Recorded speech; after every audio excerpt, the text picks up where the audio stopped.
You just talked about beliefs and knowledge. Would you agree that we don't know everything? Yep. Okay, so maybe God is just beyond our knowledge. No, God was created to fill the vacuums in our knowledge. God is a concept that was created to explain things we don't understand. But maybe he's just beyond our knowledge. I don't agree. There's no creation at all. God is a creation of man, not the other way around. You think? Yeah. Well, okay. I've heard you a couple times, man. That's why people keep citing the Bible. You know, the Bible was just written by guys. Let me ask you this. All the beautiful women you see, how could they be created by anything but a God or something? Well, then you explain to me all the porkers that are out there. Did God create them too? Well, yeah. Oh, yeah? Then the fact that there are beautiful women doesn't prove there's a God. You know, the fact there are beautiful women means that the guys with money are going to get theirs. Blow me up, man. I think Nietzsche was probably the last truly honest atheist because he's the only one who has said, without a God, there can be no morality. I don't agree with that at all. By the way, some of the countries that believe in God the most have the most war, the most crime, the most crime. Well, I understand that. You want to go live in India? There's plenty of religious people there. You want to go live there? I can't give you a systematic... plenty of religion there. You know what I'm saying? How about some of the Buddhist countries, okay? Look, I can't defend every atrocity that's ever been committed by a theist. Well, my point is that there's much more anarchy in countries where religion runs things. You want to go live in Iran or Iraq? Well, actually, Tom, if you... They're very religious there. They cut your hands off, though. You like that? You want to go there?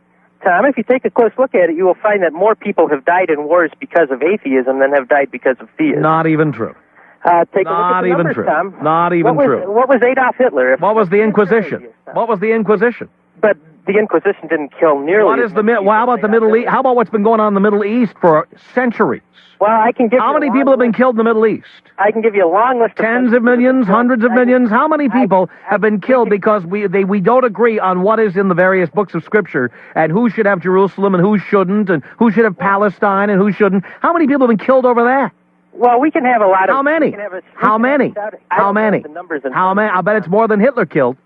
But if we look at the numbers... You're not answering me there, and I'm not going to let you get away with it. Would you say that Hitler... I'll tell you what, the next time... That's enough. All these people are arguing over real estate. The Bible says this, the Quran says that. You know what? How about we just pony up some cashola, divide it up, and be done with it? What are we doing? Tell you what, the United States, how do we decide who owns land? Whoever has the money to buy the land. That's what it is. Done. 6 years old. I lost my dad 10 years ago to cancer, and he suffered a real painful cancer. And, I tried to go to God to see if he could help him out. And you know what? He never did nothing. It never helped at all. That's right. God gave him cancer. Yeah. He believed in God. Thanks, God. He believed in God right up to the end. And you know what? I think it was all for nothing. George Carlin said it best. He said it best. He said, here's a man who lives in the sky. He's all around us. He has rules that we have to follow. Right. And if we don't obey our rules, we'll burn in hell. Uh-huh. But he loves us. And he wants our money. Right. George Carlin, that's right. Well, Tom... But I'll tell you, when it all changed is when I saw my baby girl born. I felt that there had to be a higher power. Oh, please. That's the ultimate ego trip. How was that? Because seeing a child born in your image, that made you believe in God. So you saw yourself become a human Xerox machine, and that made you believe in God. No, I didn't see that. I saw that it was a miracle. I thought it was a miracle. It's not a miracle. It happens every day. A miracle is something that never happens, and then all of a sudden it happens out of the blue. Well, what's the miracle about giving birth? People do it all the time. Yeah, I agree. It happens all the time. I mean, is taking a dump a miracle? Is what? Is taking a dump a miracle? No. Why not? People do it every day. What's the difference between taking a dump and having a baby? I'm asking you. I want you to tell me. Why is having a baby a miracle, but taking a dump is just mundane? Why? Well, I mean, I would think that, personally, I guess I think that a baby's a little more put together than a dump. I don't know. Yeah, I tell you what, why don't you have a quart of the cob tonight and then take a look at what comes out? I love you, Tom. Tom, when you're in the throes of passion, it's your turn. Do you scream, "Oh God," or "Oh Tom"? Well, Brett, get ready to bleep me on this. I scream, "Oh, Right. Hey, you've been around for 12 years, though, and the life... No, I've been around for a lot longer than 12 years. Do I sound like I'm 12 years old? Tom, honestly, you just can't overlook every single thing on earth and say there's no God. Of course I can. Watch me. There's no God. But it's not realistic, though. Well, I have never believed in God, and look at all the wonderful things that have come to me. Okay, well, you've been blessed. No, I haven't been blessed. I worked hard. That's what I did. Unlike most people who believe in religion, who sit home praying for good things to happen, I rolled up my sleeves and went out and worked my ass off and made them happen. You see, and that's the difference. Yeah, well, I'm a preschool teacher. Religious people pray for good things to happen to them. People like me actually go out and work to make them happen. Yeah.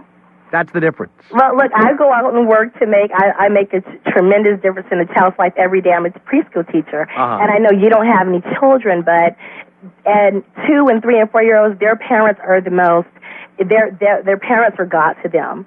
Say, when you were little, if something was to happen to your parent, when you, or even, are your parents still around? I was in Arizona.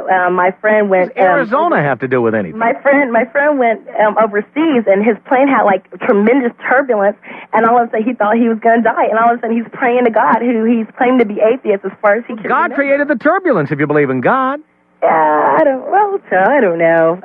Who made that plane bounce up and down? Who did that? You know, people with children who claim they're atheists. Why is it that people only believe God does good things? Oh, God save me from the tornado. God save me from turbulence. I told an employee the other day. God created turbulence. God created tornado. I told an employee the other day who had something really up there happen to her. God says yes, no, or wait. If he say, you say, let my child live, he say no, but there may be a reason for it. Maybe that child passing may... Really? Why did God create sudden infant death syndrome? Because maybe that changed someone's life. I see. Well, that's great. So people die. God's trying to help them out. And people get brain tumors. God's helping them out, too. And when the turbulence happens and the plane crashes, God's trying to help all those people on the plane. He's trying to change everybody's life. You know, this is just a bunch of mumbo-jumbo, just a bunch of rationalizing stuff, bad stuff that happens to people. Yeah. I have never believed in God for 1 minute in my life. In my life, I've had nothing but good things come to me. Adamant, and you say it with such anger, but it's like that means it seems more. Wait a minute. Why do you assume I'm angry? Because I'm not angry. Well, I think you're awesome, and I'm glad that one day he picked me up and you were on, and I think go ahead. God gave me to you. Yeah, God sent me to call. That's right. First time I ever tried to call and I got through. So exactly. Maybe something. And did God give you those erect nipples you have right now? Really, there have been more people persecuted, killed, put in jail because of religious differences than any other catalyst in the history of mankind that I know of. Yeah, I mean, if the Middle East, right up to this moment, doesn't prove that, I don't know what does. Exactly, 100%. They've been fighting for, good Lord, who knows how long. Yeah. It's really unbelievable, and I just really... And by the way, I think they're all a bunch of friggin' morons, the Israelis, the Palestinians, the whole goddamn bunch of them. It really just blows me away. You know, how about we settle it like we do in the United States? You know, we just put up some cashola, and then we just divide it up according to who has the cash. Done. At least something like that. I mean, look what... Just people are thrown in jail. They're killed. They're just so many friggin' idiots. Because there's your religious people right there, the Middle East. Thank you. That's all you need. Thank you. How about the Catholics and the Protestants in Ireland? Man, another bunch of friggin' idiots. 100% all of them. And these idiotic politicians on the East Coast, they're always like taking one side or the other. The IRA, the other people, whatever. You know what? You're a bunch of friggin' morons, opportunists, idiots. You know, it's just more people fighting over religion. You know what? The Catholics, really the Protestants, you're both friggin' wrong. You know what I'm saying? You're both wrong. You're both a bunch of morons. They are really both wrong. And if you actually do believe in any kind of religion, then really pretty much everybody is going to hell. Right. Because if you're a Baptist, the Christians think you're going to hell. If you're a Christian, the Baptists think you're going to hell. I mean, you really are in a lose-lose everywhere. That's right. I mean, I'm just glad you're up here talking about it, because it really blows my mind. Cody, it's a public service.